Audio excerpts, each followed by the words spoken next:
Assalamualaikum warahmatullahi wabarakatuh. Halo Sobat Muda, apa kabar? Semoga sehat selalu ya. Seperti yang kita ketahui, pandemi ini sangat berdampak pada beberapa aspek. Salah satunya yaitu pendidikan. Dengan kondisi pandemi seperti ini, proses belajar mengajar menjadi sangat berbeda dari biasanya, yang mengharuskan siswa dan siswi melakukan pembelajaran secara jarak jauh. Hal tersebut mengharuskan pelajar untuk beradaptasi dengan kondisi tersebut. Namun, proses adaptasi tersebut tergolong tidak mudah. Kadang-kadang, kita akan merasakan bosan, jenuh, dan stres karena tidak melakukan sesuatu seperti biasanya. Untuk mengatasi hal tersebut, saya punya beberapa tips nih untuk Sobat Muda. Tips-tips ini juga sering saya lakukan selama pandemi ini. Mau tahu apa saja? Yuk kita bahas! Dengan melakukan manajemen waktu belajar dan kegiatan akan sangat berpengaruh pada keefektivitasan belajar kita. Seperti halnya yang saya lakukan setiap hari, sebelum memulai kuliah secara daring atau online pukul 8, saya harus bangun pagi sekitar jam 5 lalu bergegas untuk beribadah, mandi, serta merapikan diri. Setelah mandi sekitar jam 6:30, saya sudah harus sarapan pagi. Setelah menghabiskan waktu sarapan sekitar 15 menit, akan ada banyak waktu tersisa sebelum pukul 8. Nah, kamu bisa menghabiskan sisa waktu tersebut untuk melakukan beberapa hal lain seperti bersantai, olahraga ringan, serta membersihkan kamar. Kalau saya sendiri lebih suka menghabiskan sisa waktu untuk bersantai dan menikmati udara sejuk di pagi hari. Hasilnya kita cenderung akan lebih fokus dalam segala hal. Gimana Sobat Muda? Tertarik untuk memanajemen waktumu? Cobalah. Yang kedua, suasana belajar nyaman. Kenyamanan tentu sangat penting saat belajar, karena dengan membuat suasana belajar yang nyaman, kita akan lebih fokus menerima materi yang diberikan. Contoh yang saya lakukan untuk membuat suasana belajar lebih nyaman yaitu saya suka belajar di dalam kamar agar tidak terganggu oleh keluarga di rumah. Untuk mendukung kenyamanan yang lebih baik, biasanya saya menyalakan kipas angin agar suasana kamar tidak panas tetapi tetap sejuk.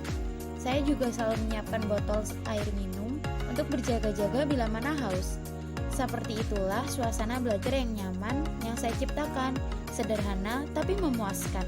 Nah, bagaimana dengan suasana belajarmu Sobat Muda?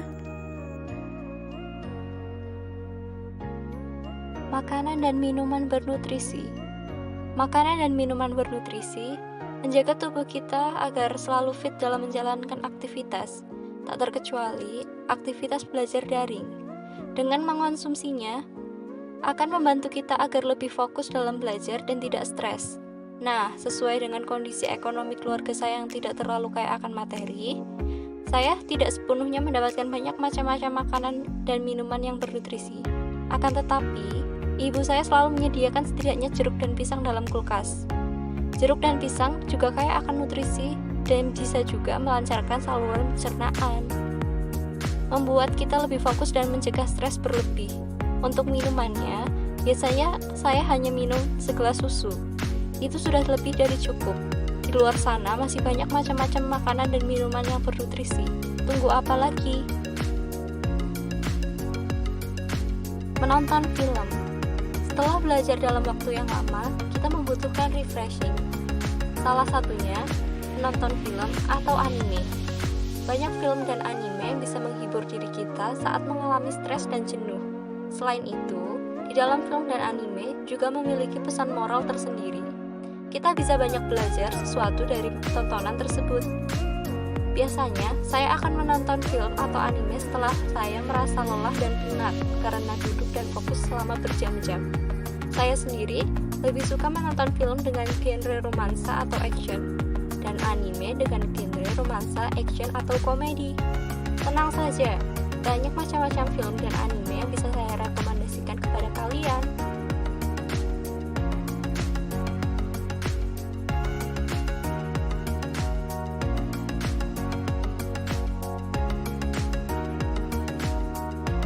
Komunikasi dengan keluarga.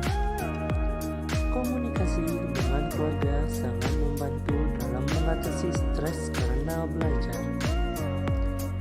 Kamu bisa sharing masalah-masalah yang kamu alami selama pembelajaran online selama pandemi. Dan kamu juga bisa meminta beberapa saran dari mereka. Sebenarnya, saya kadang-kadang bingung atau malu untuk memulai percakapan dengan keluarga di rumah, apalagi dengan orang tua. Tapi tidak apa, kita coba langkah perlahan seperti yang biasa saya lakukan. Sebelum memulai percakapan dengan ibu yang sedang menyapu lantai, biasanya saya akan membantu ibu dengan membersihkan meja rumah. Nah, dari situ awal percakapan akan dimulai. Saya bisa melakukan komunikasi dengan menanyakan beberapa pertanyaan, atau saya bisa berbagi pengalaman saya saat belajar online kepada ibu. Percayalah, hal itu sangat membantu sekali meringankan beban yang ada di dalam diri, dan dengan melakukan komunikasi seperti ini, tentu saja semakin mempererat ikatan dengan ibu. Bagaimana dengan sobat muda? Sudah terbiasa melakukan hal seperti ini belum? Perbaiki pola tidur. Kurang tidur bisa membuat kita lebih sulit untuk menghadapi apapun, termasuk bisa menyebabkan stres. Terlalu banyak tidur juga bisa membuat kita menjadi malas. Maka dari itu, kita harus bisa mengatur pola tidur dengan baik. Nah, pengalaman saya nih, dengan kondisi belajar daring yang seperti ini, akhir-akhir ini saya jadi lebih sering begadang.